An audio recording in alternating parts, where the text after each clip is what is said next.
The University of Maryland is a top-of-the-line Big Ten school, home to over 37,000 students. However, with 62,978 parking citations being issued by DOTS in the 2014 fiscal year on the University of Maryland campus alone, it is time we ask ourselves some weighing questions.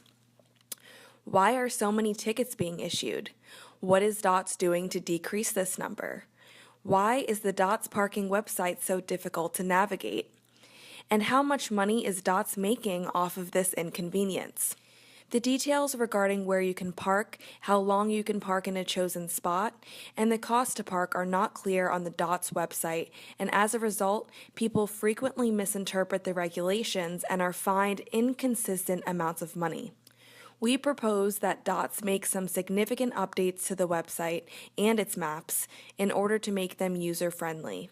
The organizational change model we felt best fit with our problem and our intended plan of action was the action research approach, in which we collect data from various sources and implement change based on our analysis. The most relevant type of leadership, considering the issue at hand and the model we chose to use, is task-oriented leadership, where the leader would take an executive role in assigning tasks and producing a successful output in an effective and timely manner. The University of Maryland requires all students to obtain a parking registration in order to park in an assigned lot overflow area. Students with the class standing of junior and above are eligible to register for parking. Freshmen and sophomores are eligible on a space available basis. In order to register for parking, students must create a profile in UMD's parking management system. Students are then eligible to sign up for a space on their assigned dates. Dates are assigned according to student classification, which is based on student status and class standing. This table depicts UMD parking fees. Students are grouped into three categories: commuter, resident, and satellite resident. Commuter students are assigned to a commuter parking lot based on their class standing and lot availability. Overnight parking is prohibited in all commuter lots. Commuters wishing to park overnight must register for Lot 7. Parking violations are classified into four different categories, which determine how much can be charged for the infraction. Violations are classified as follows: nuisance, inconvenience, safety, and fraud. Citation recipients must either pay the fine or request a review within 15 calendar days of the violation. Citation recipients may request a review either through the University of Maryland DOTS system or through the Prince George's County District Court. According to the 2014-2015 annual report of DOTS, DOTS is working towards developing new and innovative ways for drivers to appeal their parking violations on campus. DOTS is planning to add a real-time review request option and allow violators to either submit a written review or schedule a video call with a member of the DOTS Student Citation Review Unit. While this effort will likely ease the appeal process, it does not show any promises of reducing violations or clarifying the restrictions. When analyzing the parking violations on campus, the numbers prove that students receive the harshest reviews. While over 55% of parking violations are voided for faculty, staff, and visitors, only 14% of violations were voided for students in the past year. Perhaps if more focus was placed on signage and clarifying the parking website, less strategizing and expenses would be necessary for parking violation reviews.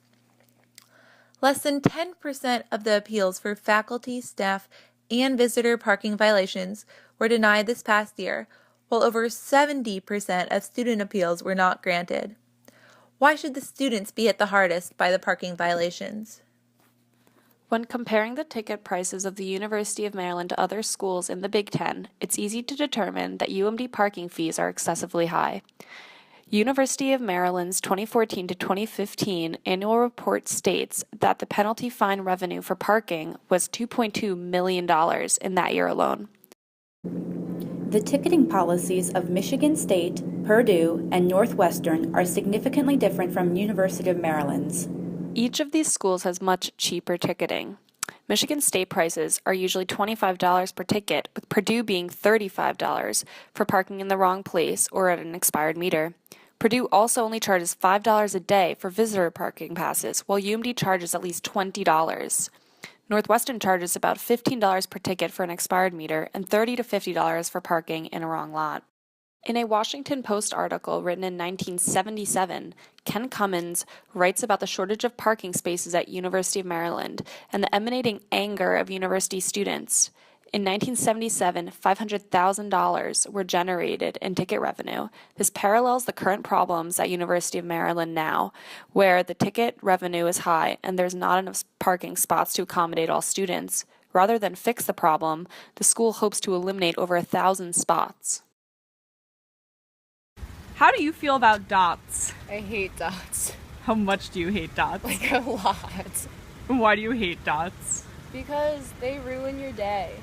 Always. They just give you tickets for everything. What experiences have you had with dots?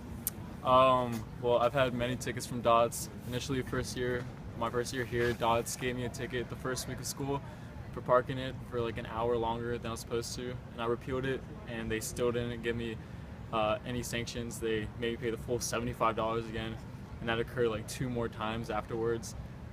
And just for really minor mistakes. So the DOT system should definitely change. It's a bad system, and they're taking a bunch of money from poor students. Do you think clear maps would help?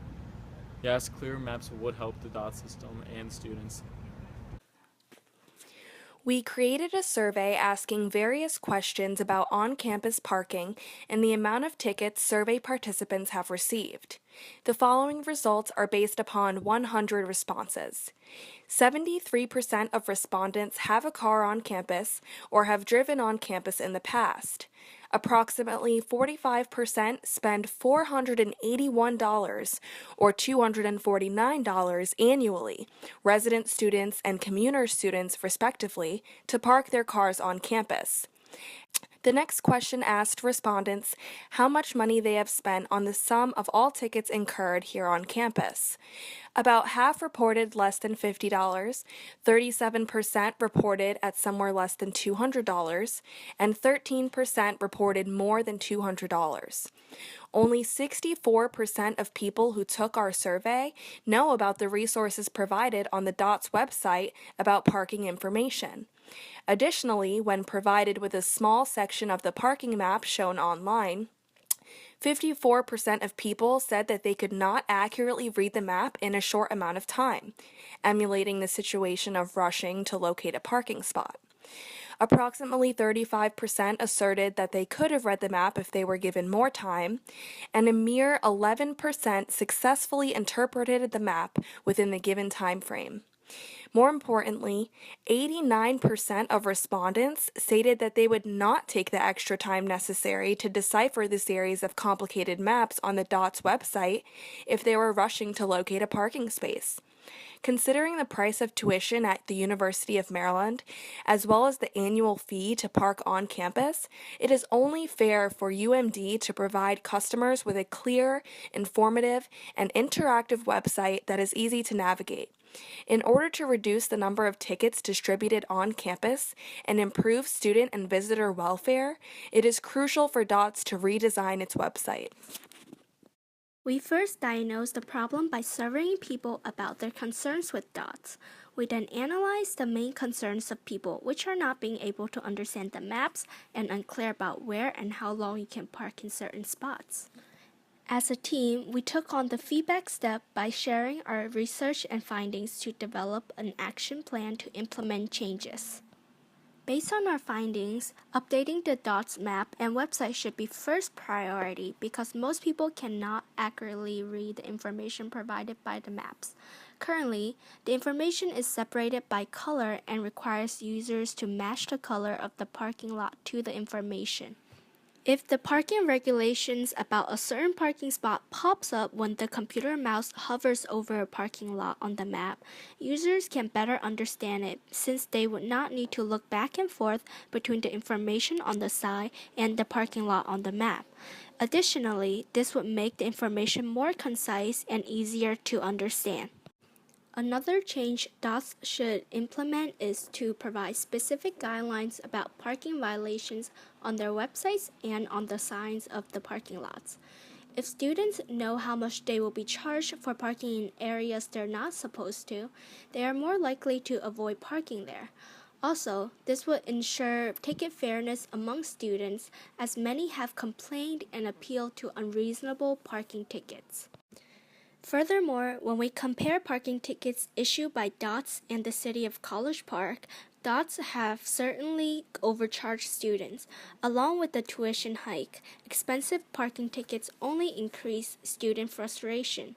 Therefore, DOTS should price the parking fines similar to those of the City of College Park. Throughout our presentation, we discussed the problem with DOTS's current parking procedures on campus. We provided research to clarify the issue, and finally proposed a resolution.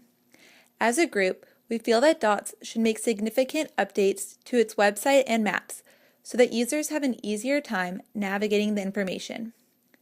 In order to fully implement our vision, we will need someone determined to persevere even when DOTS fails to respond, as we experienced when working on our project.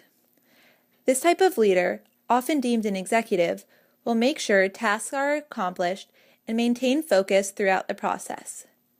The problem with unclear information has persisted for too long, and it is time for the proper leadership to step up and take control of the issue.